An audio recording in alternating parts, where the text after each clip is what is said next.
All right, let's get right into a story that starts out like a fairy tale and spirals into a complete and utter nightmare. This is a mother's story about how her family's perfect new life in Vietnam was completely torn apart by something that got inside her little girl. Just imagine it's you for a second. You're in a new country, everything is perfect, and then, during your daughter's birthday party, in the blink of an eye, she's gone. This one sentence from her mom, this is where the horror begins, right in that moment of absolute heart-stopping panic. But before all that terror, life was, well, it was incredible.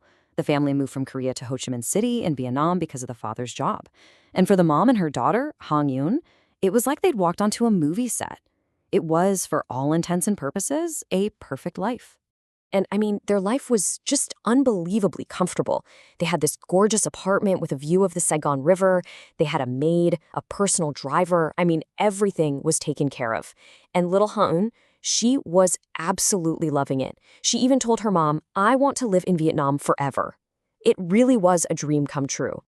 And then, Ha-eun's 9th birthday arrived. This was the day it all went wrong.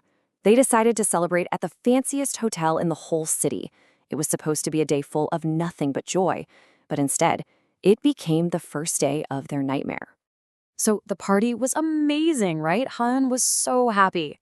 But while her dad was taking care of the check, her mom went out to the lobby to wait for the car. A minute later, her husband comes out and asks a really simple question. Where's Han? And just like that, the mom's blood just ran cold. They started tearing through the hotel, shouting her name, just this desperate, frantic search. But there was nothing. She was just gone. Just when they were about to completely lose it, their driver shows up and he's holding Han's hand. The relief must have been just overwhelming. She was safe. She just looked really tired, kind of dazed. But on the drive home, the driver asks the father this really weird question. He says, has Han been learning any Vietnamese? The parents were like, no, she only speaks English at school.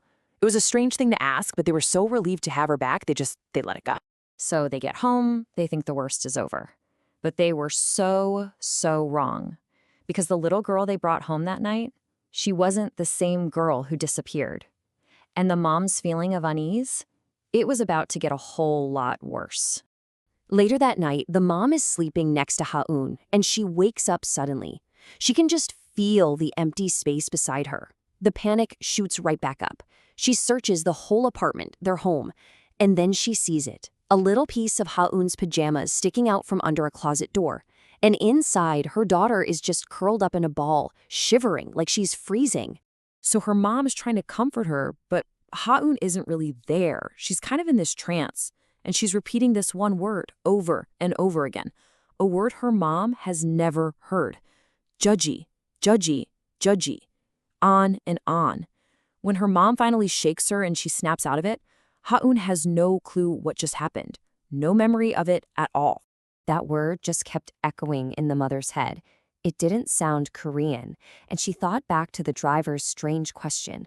Could this be what he was talking about? Was it Vietnamese? She was so disturbed, and she needed an answer. She knew there was only one person she could ask, their driver. And this is where the story takes a nosedive into pure horror. She tells the driver the word her daughter was saying, and she sees the look on his face just completely change.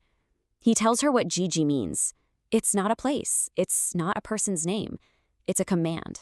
It means kill, as in stab someone with a knife. Can you even imagine hearing that? That the word your 9-year-old daughter is chanting in her sleep means to kill? The mother was, of course, terrified. But she tried to rationalize it, to create new, happy memories, to kind of push out the bad one.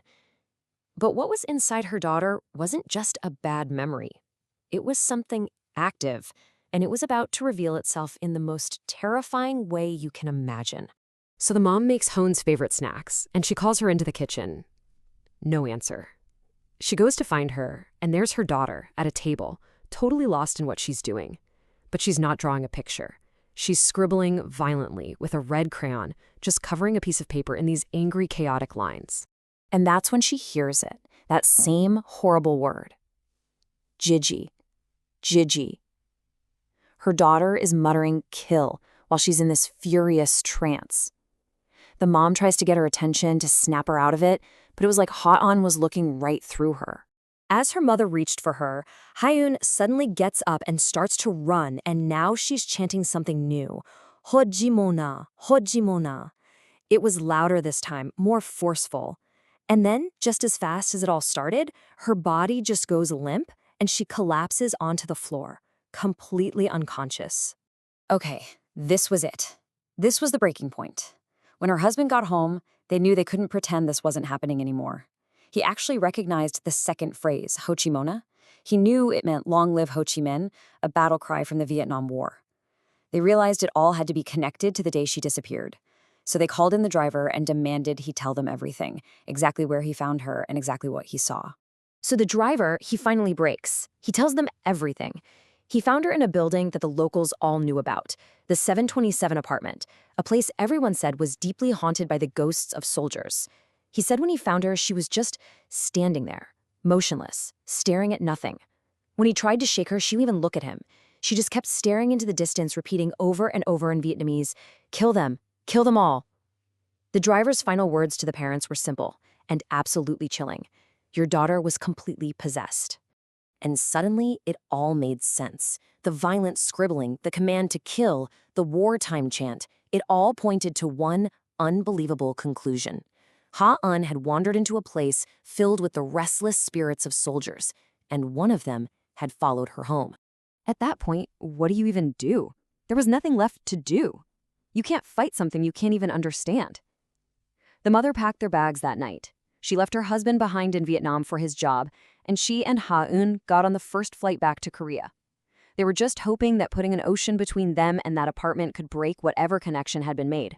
And you know what? The change was instant. The very first night back in Korea, Ha-eun slept soundly through the night for the first time in weeks. The night terrors were gone. The chanting stopped. When her mom carefully asked her about what had happened, Ha-eun didn't remember any of it. It was like a switch was flipped. Whatever had attached itself to her in that apartment building, it either couldn't or wouldn't leave Vietnam. Just like that, she was their sweet daughter again.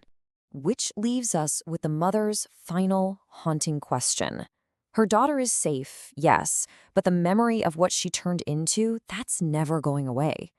What could a 9-year-old girl have possibly seen in that haunted apartment that was so powerful, so terrifying, that it let the spirit of a long-dead soldier take over her body? It's a question we'll never have the answer to, and it's a chilling reminder that some places are better left alone.